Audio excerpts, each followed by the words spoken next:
Hey guys, it's Tom. So I just got a loaner unit of Canon, from Canon, Canon 6D Mark II. I'm gonna give you a quick overview of what I think about it. Now I did have the older version of 6D, and I also had a 5D Mark III and 5D Mark IV for a while. I still have a 5D Mark III actually. So I can tell you there's a lot of improvements in this 6D over the old 6D, but Canon wants $2,000 for this body, without the lens obviously. So with that in mind, does this camera offer enough value for $2,000, especially when it's missing 4K function?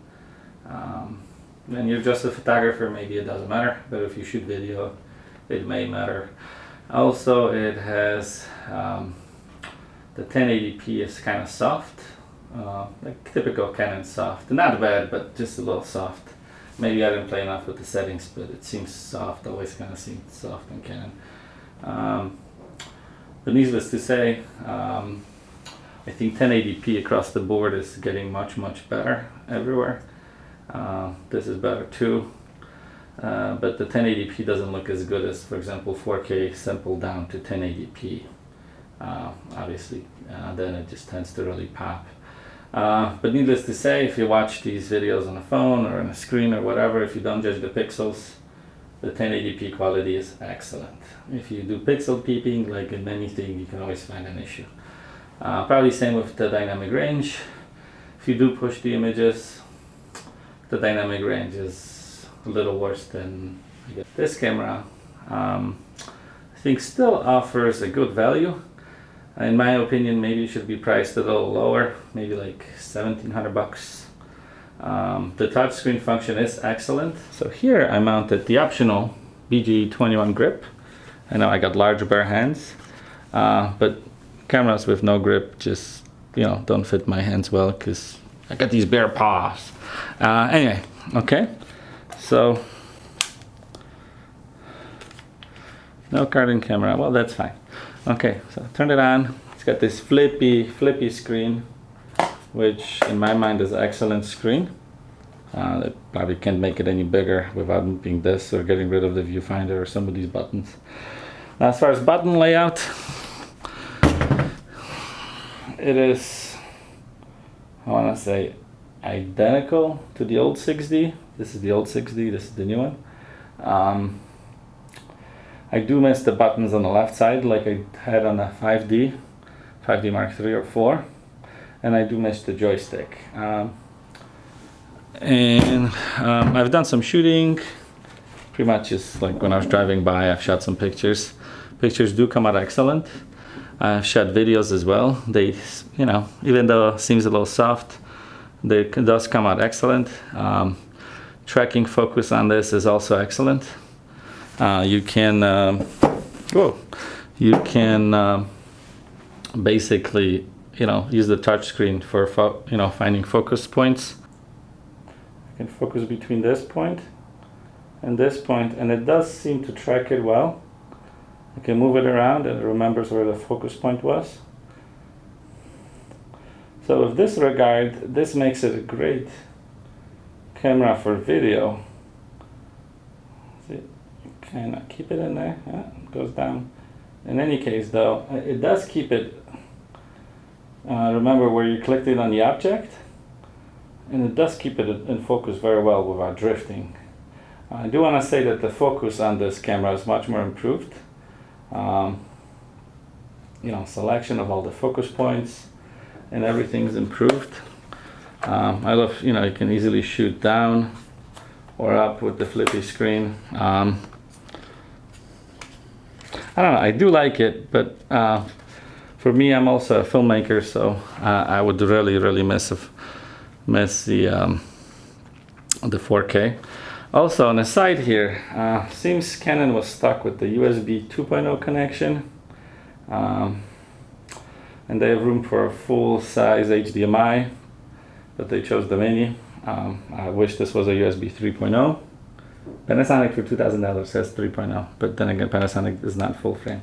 Also, we have a mic jack, but no headphone jack. So clearly this is not a camera for video makers. So maybe that's why there's no 4K. As far as button layout, it's fine. I have not tested the Wi-Fi function, but I heard good things about that. It seems just like kind of empty and hollow, little light.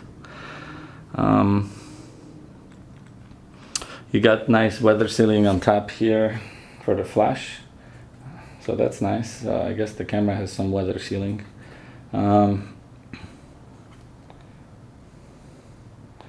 What else? I guess we're missing a pop-up flash.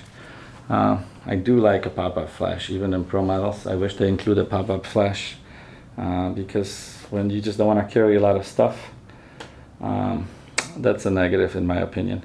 Also wish they had a joystick.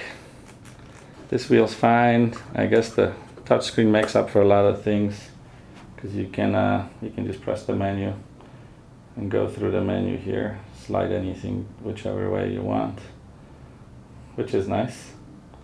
That's excellent. The menu seems, I don't know, it doesn't seem optimized for touchscreen. Because it's the same kind of menu as before, but it works fine. Hey, so I'm back now in a different configuration. What has happened is that the battery on my microphone died, and right now I just don't feel like changing it, so I'm recording this on a Panasonic GH5 actually. So I just want to see how this onboard camera mic works. I'm really close to the camera, so it might be okay. Again, I got the 6D here. Notice I have here my also own a company that makes brackets. So we have this L bracket here. So this is a prototype. We're gonna be making this pretty soon, so you can mount your camera vertically and stuff.